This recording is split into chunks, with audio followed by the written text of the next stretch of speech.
stage.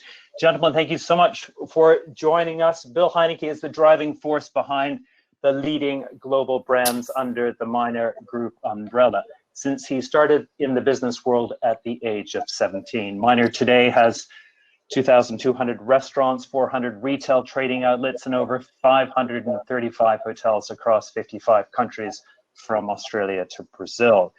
Bill, thank you for joining us. You were with us, it must have been some 10 years ago when you were our keynote speaker at the Arabian Hotel Investment Conference in Dubai, and we're delighted to have you back. Now, to ask you, Bill, how you lead such an organization in times of crisis is Robert Hecker, Managing Director of the Pacific Asia arm of Horwath, HTL. And Robert's been a leader in the region since 1988 in the development of tourism in the region. Robert, I'm going to hand over to you. Thank you for joining us. Thank you. Thanks, Jonathan, for the intros. And Bill, thanks for agreeing to have this discussion with me at time. But I wanted to start off with kind of a general question about what's your view on hotels at the moment, you know, both as a operating business and as an asset class. Are you bullish on the recovery, ultimate recovery, or do you wish you'd never gotten into hotels in the first place? No, I'm bullish on ultimate recovery. It's going to be a while. We're going to have to make sure we all don't run out of cash while we're waiting for that recovery to come. But no, I'm glad to have been in the business, and we've been there for over 40 years. Positive, but we'll get into some of the more specifics about recovery in a minute. But I was thinking that there's probably a bit of an interest in where the investor sentiment is and the lender sentiment is at the moment, because probably a lot of owners and developers are dealing with it. So I'm sure they'd like your take on what are you finding. I think we'll have to take it in two stages. Let's start with lenders first.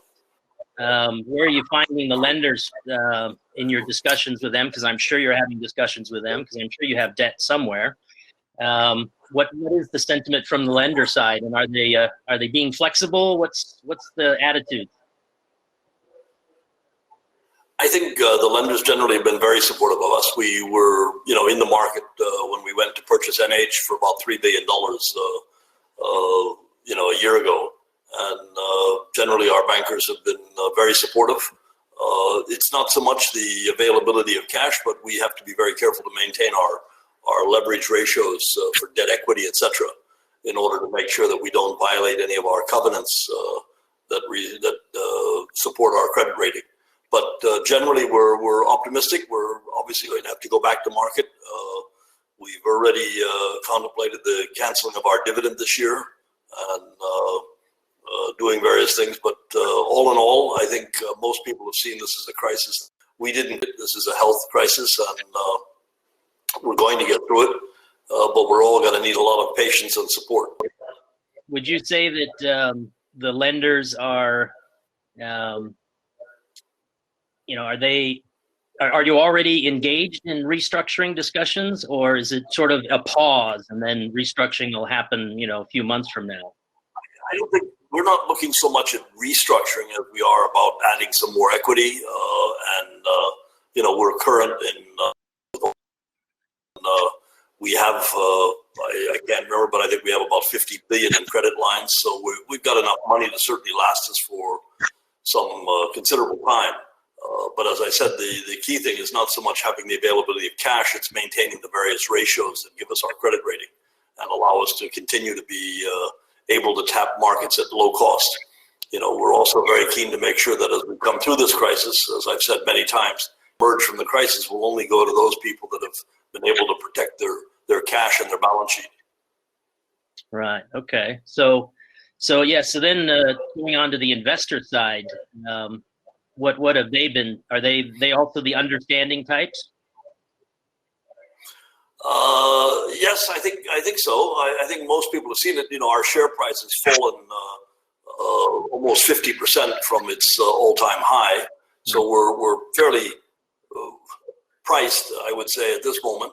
And I think those people that are looking, till next year, we're going to have a slow start, but we've seen the markets opening up. We're in the food and hospitality business, so we have a huge food operation.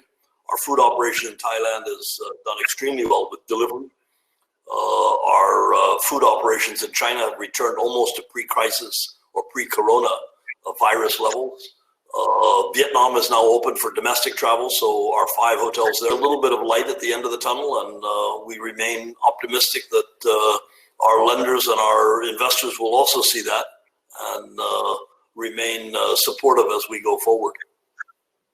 All right. Well, you mentioned a few green shoots, but what is your sort of overall hypothesis? Your working assumptions on the pace of the business recovery. I would say that we're expecting by the domestic travel in our biggest market, which is Thailand, and probably beginning to see a little bit of domestic travel in certain parts of Europe by the end of June, by the end of the third quarter, and hopefully by the fourth quarter, we'll see some international travel. Emirates is an airline that we have to watch because that links virtually all of our markets. A view of what's needed in terms of bilateral agreements. You almost need the World Health Organization to tell everyone that, look, when you reach this stage, you should be allowed to receive visitors from other countries that have reached the similar stage, and you should be able to go to those countries. Right now we're working on it almost bilaterally. So if China's all right, they'll let Thailand in, and we may let China in, but we don't really have anyone that's setting a global standard to how we're going to reopen these markets so that there isn't a 14-day quarantine on either side of the fence. So right. That's a very pressing issue, and I haven't seen anybody addressing it yet, and I think they should.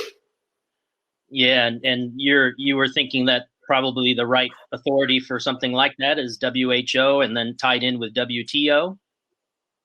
I would think so, because I don't know of anyone else that could do that. That's all, barring Mr. Trump not agreeing to that sort of thing. But truly, we need to help the various countries out on how they can reopen. And they were all quick to close, but I don't think any of them know how to reopen, and they're also worried about reopening and being criticized for lower health standards. So we need some guidance on that in order to get this industry back into fast forward. Right. I suppose it could be something that an industry group could kind of put forward some recommendations and then hope that they take that on board, something like that. That would certainly be something to be encouraged. Yeah. So on the demand recovery side of things, do you buy into the idea that we'll get back to the trend line that existed, say, at the end of 2019? And if so, when do you think we'll hit that trend line again? Or if not, where do you think it's going to end up? Is it going to be better than before or slightly less than before? Tell me whether we're going to get a vaccine. Yeah. I think a lot of it depends on what's going to happen, but I'd like to believe that by the winter season of 2021, we should be back to perhaps closer to that trend line that we saw. There's going to be changes. There's going to be a new norm. But at the end of the day, I don't think you can take away what's the world's largest industry, and that's travel. And I think it's going to come back. Okay. So you're buying into, or your working assumption is it's going to get back to that trend line, and we're going to. That's correct. From where we left off. So what do you think would be some of the things that might be fundamental changes that we might see in the way operations are done at hotels, or the way that we travel? One of the fundamental changes that we're going to see, I think what's going to happen is we're going to see a different way of travel. I think there's going to be a lot more awareness of health and well-being. You're going to see temperature controls at airports. You're going to see them as you go into hotels. And I think we're going to get to a point where you may need to have a record on your passport of what you've got immunity from, whether you've been a member of the herd community or you've had the virus and you're safe to travel anywhere. But don't forget, we've got lots of other viruses in the world that we haven't identified that are also deadly. And we've been living with them for the last many years, and we're going to be living with many going into the future. So I think we're going to have to learn to live with this virus. No one knows when we will have a vaccine. And one thing is for sure is that I think we've all realized that whilst we may not die from the virus, if we don't begin to open up and start doing business again, we're all going to die from the economic that is in front of us. Right, right. Well, do you think it's important to be messaging out, through your PR or whoever that you're doing specific things? What all the measures are that you're taking to have a more sanitized environment if you come to our hotels and that kind of thing. You see hotel companies are even announcing tie-ups with known brands involved in that sanitation space. Do you see that as important? Yes, we have a campaign that's running right now called Stay with Peace of Mind. Again, we elevated our health and hygiene standards around the hotel.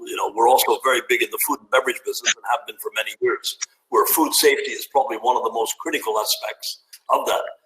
We've always had to food business. The hotels have had a pretty easy ride so far, but I think that definitely everyone's going to be moving with much more awareness, and I think there's going to be more confidence in the bigger brands that can ensure and see that those standards are maintained and upheld and delivered to both the staff as well as the consumers and the customers. Yeah, and you see that as kind of a new form of creating competitive advantage. Is the stronger the message, or the stronger the strength of what you're saying is a new competitive advantage, or do you think it's still going to be just location, location, location?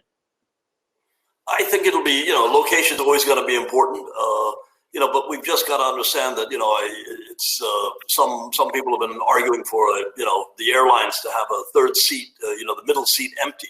Well, that's going to make every airline a business class airline, and there's not going to be any low cost travel.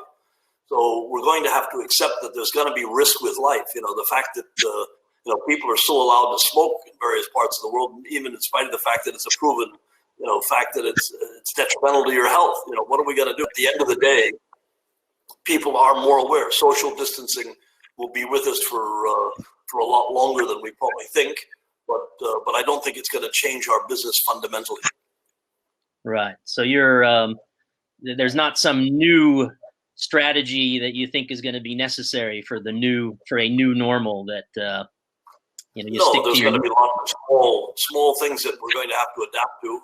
Restaurants that have half the seats or whatever. But I think this also will fade in time if we either find a vaccine or we learn to live with the disease better. It's hard to get anyone to understand that at this point in time. But I think 12 months from now, let's see how much social distancing is happening. Are we not going to go to any more football games or Formula One Grand Prix? Yeah, we'll find out what's more important, or the risk trade-off, where that stands. So yeah, we'll have to check in 12 months from now on this to see where we ended up. How about on the owner-operator relationship?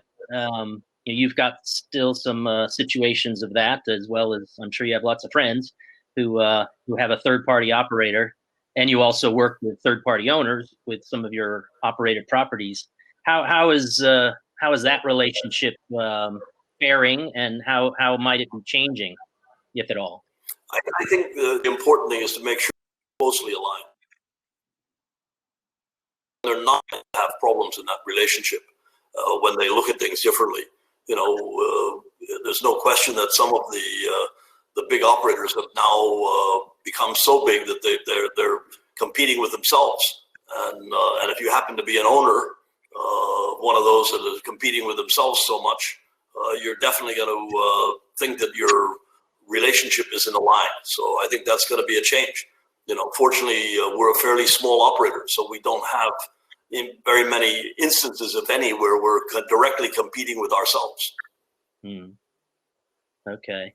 And are you where are the flex points, would you say, in the current operating structure? I think everyone's suffering. Both operators are suffering as well as owners. But when we come out of this, or as we come out of this, I think it's very important that we stay very much aligned. And that's going to be making sure that there's an equitable slice of the cake for both sides. So if an owner tries to take too much, it's not going to make it worthwhile for the operator. And if the operator takes too much, he's just going. A lot of things that have happened to date, which everyone likes to keep under wraps, is going to be very difficult going forward. I think long-term contracts that, like what we signed with people like Four Seasons, I think are going to be very hard to get going forward. I don't think anybody believes that the management and the direction of a company can stay aligned for one city or whatever for 40 years. This is, I think we'll all be dreaming. So there's not many things that you could keep aligned for that long. Right. But anyway, so far for your personal experience or your company's experience, you're finding the alignment is healthy? I think, it depends. If obviously we have hotels that are having a very difficult time. And when I look at why, it's not so much the marketplace. It may be the competition coming through the pipeline, that sales pipeline. And it's only so big. And that loyalty program, which can become very, very costly. And, who does it serve best? All of these things have to be measured and looked at carefully to make sure they're aligned. Yeah. And when it comes to, the recovery again, in terms of geography, you've got a pretty good spread now. I think in the previous discussion, it was basically indicating, well, and even with Jesper earlier, that Asia is probably going to be the first area to hopefully be recovering, given some of the green shoots here. Would you agree with that in terms of, obviously it's going to be particular markets as they open up, but what about Europe as well? Where's that pace? And Africa too? I think, Europe and Africa are running a little bit behind Asia. We've seen China beginning to open up. Now it's a question of getting back to international travel. Obviously, the first thing that comes out is domestic travel. We see that in China today. We're seeing that in Vietnam today. I hope we'll be able to see this in Thailand in the next few weeks. So thereafter, we'll begin to see some business travel. But, international travel the way we knew before the fourth quarter. So I think certainly Africa, I'm not sure we've seen the curve flatten yet. Whilst it's beginning to come down in Europe, we'll probably see domestic travel being a little bit more open than for any international travel. Yeah. And do you, when it comes to China, do you think that they're going to be the first ones that are going to be outbound and inbound for most markets when we get to the other side of this? I think so, because they were the first, one of the first and the largest to going into it. There may be cases elsewhere, but they handled it pretty well. If you look at Taiwan, even Hong Kong today, Korea, these are all countries that have worked very hard to try to keep their cases down and to try to come out of it. Thailand too. We've had less than 54 deaths in Thailand and 3,000 roughly cases, of which 2,800 have already been released.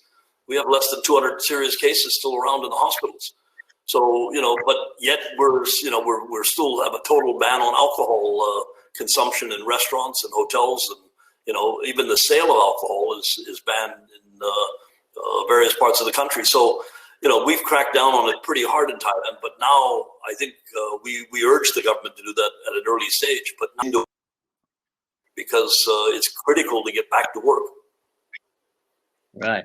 Is there like some kind of a council that's discussing or lobbying with the government about how to ease up these restrictions and how to work with creating a bubble, say, with China and those kind of questions? Well, I'm a little bit outspoken from time to time with our government, but fortunately they've been very patient with me. But I think yes, there's many organizations, the Hotel Association, the Retail Association, and we work with all of them. But sometimes they tend to get caught up in their own bureaucracy and can't get their position straight. So sometimes it takes someone, we were one of the first to announce the closure of our hotels because we felt that we had to move quickly to close them down. But we're now one of the advocates that we think that it's time to begin slowly opening up as we can see some demand. demand in, say, Phuket until sometime in July, which is where we have one of our big markets. And then there's going to be new strategies that have to come out of this port, where drawing international travelers as an island, just like Langkawi or Hong Kong or Singapore, so that we could draw tourists for that duty-free sector. There may be some Australian people on the call. You have operations there too. What comments would you have about what's happening in Australia? Are you back in business with all the hotels there? Well, and the service department? We're in business in a lot of them. Yes, we are, but there's an awful lot of restrictions still. So travel is still very limited, but we are operating. We've got a big food and beverage business there, and for the most part, still operating in many areas. But it's going to take time, and it's as soon as the government feels that they've got the things under control. And very few governments are standing up and saying they have, because they're all worried that they're going to get smacked down, with another wave. But I believe that whether there is another wave or not, we have to get open. We have to start moving. The governments have to try and throw a lifeline to business and employment. Otherwise, we're going to see the greatest unemployment we've ever seen. Every crisis that's been before this is going to look like a walk in the park. Well, looking on the bright side, on when we can all start growing again. How does what happening? Do you think it affects your miners' growth plans going forward? Is it going to change at all the plans you had? It's certainly slowing them down, because I think we've been spending most of our time trying to conserve cash and make sure that we're going to be able to ride this crisis out. But definitely we intend to try and keep our balance sheet in such a position that when any good opportunities come along, we're going to be ready to move for them. I don't know that many people thought we could have mustered up $3 billion to take on NH, a year ago. But you so continue to we surprise. never say never. And what about acquisition opportunities? Where do you see that going forward? And then is that going to play into? Well, I think it's going to be, as I mentioned earlier, cash is king, and that's something that's in short supply. But we're certainly going to look at anything that's accretive to our company. But it's hard to look at anybody because no one's seeing how this is going to emerge. So there may be some great opportunities and bargains in the hotel field, but are you confident yet of how fast it's going to emerge? So I think until there's more clarity, which once there is more clarity, the prices will go up. But I'm afraid it probably would be very risky and at a very high cost to try and be too ambitious and right. So you're not seeing any things popping up just yet. I'm seeing things pop up, but none that I want to make. Okay, there's a reason why they're for sale. Okay, and in terms of price, exactly. Sometimes you do. Don't do. And any expectations like later on, you expect prices to be slightly adjusted lower? Market prices will be lower, even when we're at a more stabilized industry. I don't know. I've through all of these crises, very often we haven't seen many bargains. This one might be the exception. There may be some things, people that just don't make it, and there may be too much supply on the market. So prices may definitely be a bit lower. We're going to enter into a new norm. We're going to see restaurants that operate probably with lower seating. We're going to see hotels that will have less demand for all their rooms. So there's going to be trying to get back up to speed is going to mean a lot of people are going to be cutting rates and prices, and it's going to make the hotel industry probably a little less attractive in the short term. So there's lots of things that we can't see yet and aren't very clear, but I remain still optimistic that we've got an industry that's carried on for since time eternal. Where do you see a miner 10 years from now? You see yourself in the U.S.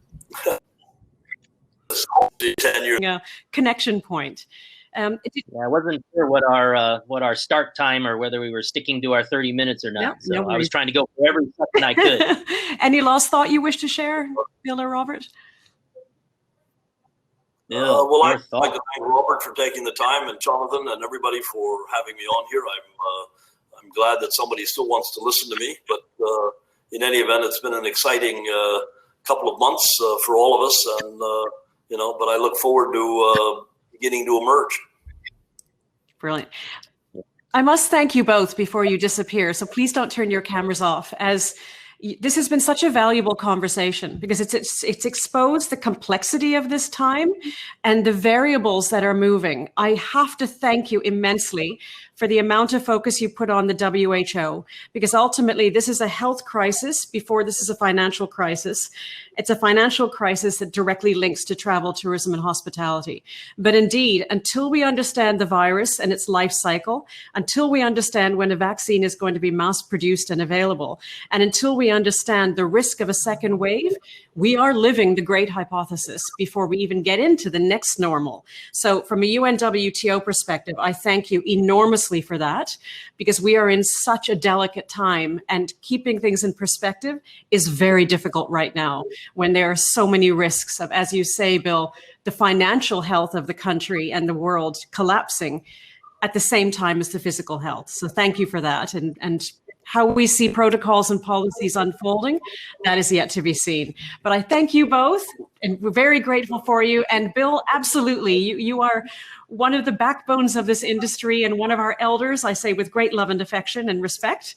And Robert, equally, thank you for guiding through that conversation. We're delighted to have you on the Hospitality Tomorrow stage. Take good care, stay home, keep your hands clean, and we'll hopefully see you live again. Take care.